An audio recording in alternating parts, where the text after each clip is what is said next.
को सुरुवात गरौँ, अधिकारको दीप जलाऊ, नयाँ युगको सुरुवात गरौँ, अधिकारको दीप जलाऊ, महिला तथा बालबालिकालाई सम्मान दिने गरौँ, नयाँ समाजको बाटो देखाऊ।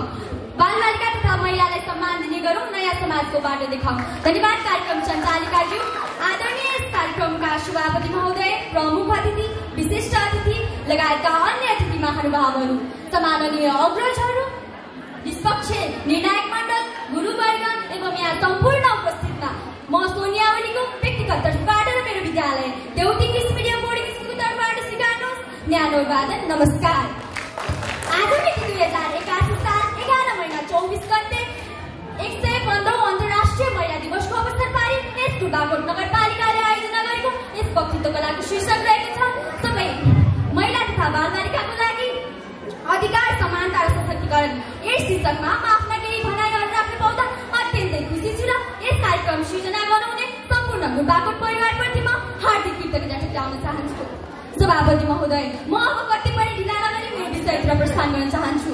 सर्वप्रथम त हामीलाई यो थाहा हुनुपर्छ कि अधिकार भनेको के हो। अधिकार भनेको कुनै पनि व्यक्तिलाई विशेष कार्य गर्न, विशेष निर्णय गर्न र विशेष कार्यमा भाग लिन दिइने कानुनी र नैतिक स्वीकृतिलाई नै अधिकार भनिन्छ। त्यसका साथसाथै समानता भन्नाले सबैलाई समान अवसर प्रदान गर्ने र सबैलाई समान अधिकार प्रदान गर्ने सिद्धान्तलाई नै हामी समानता भन्दछौँ।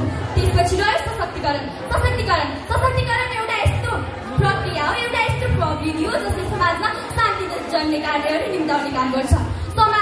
समाजको आधा हिस्सा ओगट्ने महिला र भविष्यका कर्णधार बालबालिकाको भविष्य सुनिश्चित नगरी कुनै पनि राष्ट्र समृद्ध र न्यायपूर्ण बन्न सक्दैन महोदय। तर अझै पनि हाम्रो समाजका धेरै बालबालिका र नारीहरूले धेरै चुनौतीहरूको सामना गरिरहनु परेको छ।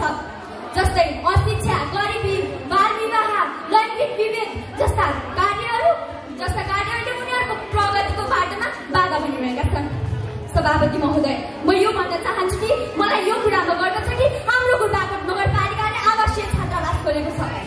हाम्रो बागोट नगरपालिकाले जस्तै आवासीय छात्रावास खोलेर हाम्रो देशका सबै नगरपालिका र गाउँपालिकाहरूले आवासीय छात्रावास खोलेर यहाँका सम्पूर्ण आवासीय अनाथ तथा गरिब बालबालिकाहरूको भविष्य सुनिश्चित नगरिसक्दा हाम्रो देश समृद्ध र न्यायपूर्ण बन्न सक्दैन।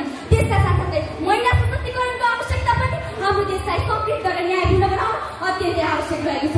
एक शिक्षित महिला परिवारको मात्र नभएर एक राष्ट्रको सिंहको उज्यालो भविष्य हुन्। त्यसैले हामीले बालबालिकालाई महिलालाई न्याय दिनका लागि आजदेखि नै अगाडि बढ्नुपर्छ। आउनुहोस् हामी सबै हाते नालो गर्दै अगाडि बढौँ। महिला तथा बालबालिकाको सशक्तिकरणको पक्षमा उभियौँ। सबै बालबालिका हुन् ती भविष्यका